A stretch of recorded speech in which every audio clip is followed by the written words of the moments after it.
Opemsuo be on being here for air stadiums no why ready to give now Kwame in the first place my mom Zuba senior abaso and again Kwame as sports minister so about era about Opemsuo edi betu nanim sure ka say obehwe am make sure say Kumasa Sante Koroko ebetimi esi omaka wo baba ya wo Africa any league mu Kwame ba bia adru no enoma mu ya yede now ofiri akoye no anene yewa ya ampofo ankra ono so ne nkrofo abepiem wo baba ya sports stadium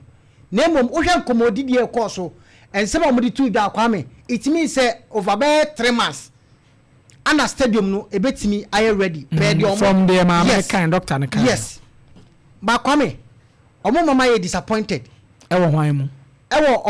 omo na hwan mu NSA yes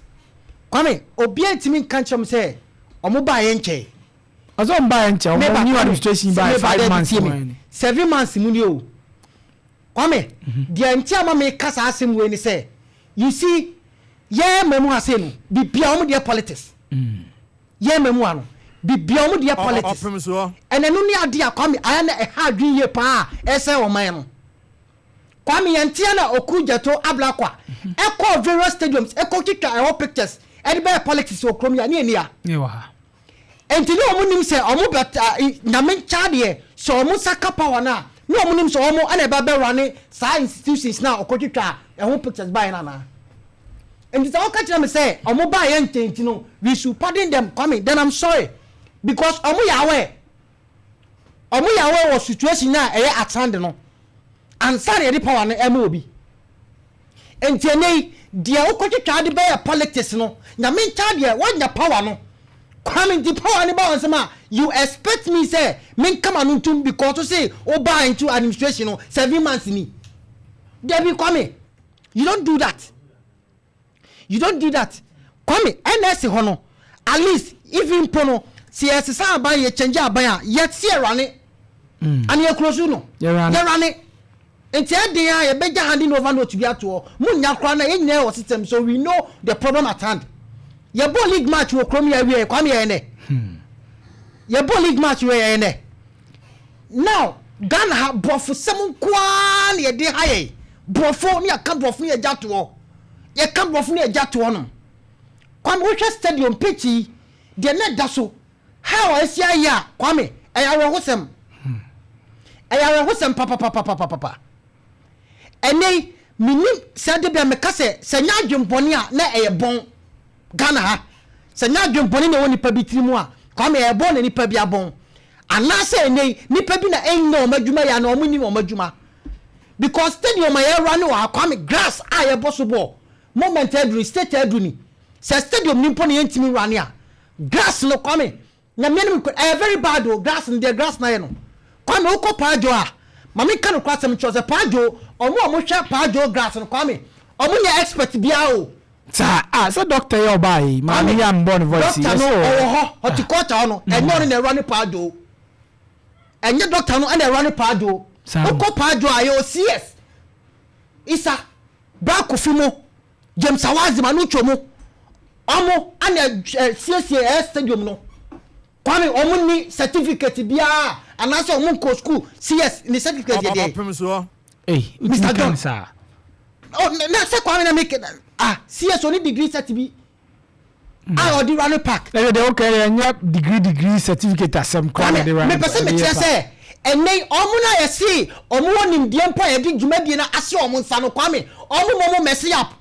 omo disappoint ye omo ka ho bi na yadu ba bi adui omo moa ye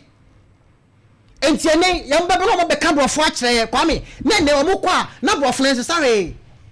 every time dey mfato say paajo omo siesie paajo no omo hwe paajo grass no Kwame omo kra PhD omo kra degree Kwame omo ni masters pero ko paajo a hwe de pitch no esie hwe ha omo kra no uko ja paajo so ebo game wo so a uko baba sports stadium a uko mbele so obebo paajo so bieu because grass now omo ball on no Kwame who difference be ewom enti ne adente na say ye the stadium no ashen crofo no more expert and crofo mo nim bie and crofo ma ko school na mom de bia no grass ni stadium no Kwame de bia say na say adentia ade ye boli gini we ne safu duku e ka se ni omo tro letter e ma the NSA no somewhere junior so by ya pofo ankra e ka che say just last 2 weeks or so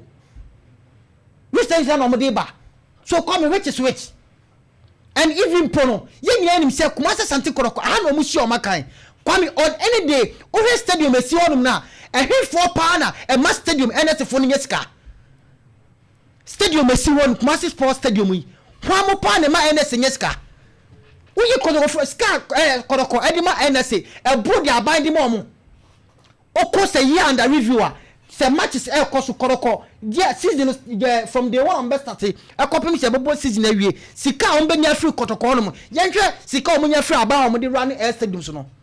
anu ntina koroko de ne ma show de a ya beki say on bebo concert nyeska kwame concert na de bebo nyeska mini problem but let's maintain the pitch obetimi the gallants e go akoma e bebo concert no kwame aden na ade a onim so run would betimi na event is all the best na best ya aden na put for measurement enwa akoma ene so mo de event ni yes you can still run stadium no etira for setting chance grass no se ne ye de bobo concert dia ni asa bo match so kwame on person mo chese o mo ti fa ekato ento kaso empe bibia o medi be cover grass no when o bo concert na ya bo fan grass ye hia 500,000 ye hia 500,000 kwame that is why me no problem enti se de bia no wo ye panyin na wo da bia no ye de ade so nsa kwame wo timi ye proactive then leader wo ye ne de hin so ye panyin ye de wo di ade anu a kwame wo timi ye proactive kakra enti ni sahaban first come my no an ye to say Debbie they can't tell us the story okay omunye adwuma enye kasa ne de o maka enti se ne okuja to abra kwa mutimi ekotwa stadium si ye de politics a ene power no nsaka me ewu ja adwuma de na to position de na wo ye no me ewu ma no reflect enye kasa ne nko a bibia na mo de politics na mo de senior ene eba enoma mo de ba ye se mo ba be no ye bo munya po ne wi na ni nyina ateko ade na o se edu ba be every now stadium say me qualify call World Cup they say currently state de mum enye mum enye asia se da ahye nwura no asia se da ahye enwura no kwam na ba ka ni o se wo so ni mu hon pa grass na o no ubeka se kakra bi na ni nyina ndi ahye enye irezo na ubeka kwam ahye enye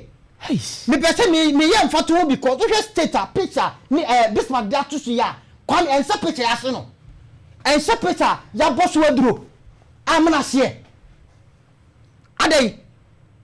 adai yesra wo munya kasa bebre kwame de hamni se omuka nyina no obi antima me a vivid pointer se na wo kina ye beba be start nya be ya adwuma e wo stadium rwanda se korokofo de omo hu gym adai so omo de omo hu gym pa na contem se koto company for tena ho a ahwe Africa no korokofo be no won example in funtie na me ped the action of akoto the administrative manager of Kotoko ne lawyer Safuduku omo niema omo buy na mza akoto ka che lawyer said that be lawyer ade we de enia nwewe ma anya yi a ene ma be fe ase o tena nani o tena ya o se ye ma ene ma start ensure ya apofan kransem na o kana na make say wo ma me any I mean vivid explanation be a say ene ochina ye best say ya do minister kra ba be hwe call 3 weeks mo ani minister de kwa me na make chen say ono no ya ma disappointed kese kra minister because na ye minister me kan oba otum fo ono ye wura e be ka chen say obe hwe say ye be stadium no enimonim ya makoroko abesi akanya ono a entije na esie e free so oba coin what bibi ya ye bibi o pitch ne so bibi started Debbie also come omo nya sa anwoma no because on manwoma ye ya de ham ne se mu pe edwuma die na kwame wiase kafra wiase nim die nyina wo mutirim so mu pe bibia wiase nim die nyina e wo mutirim munya wia na nyina yira eno na konfo na be fafiri mutirim Debbie aya me ha adwen mate kwame me da se if you feel to do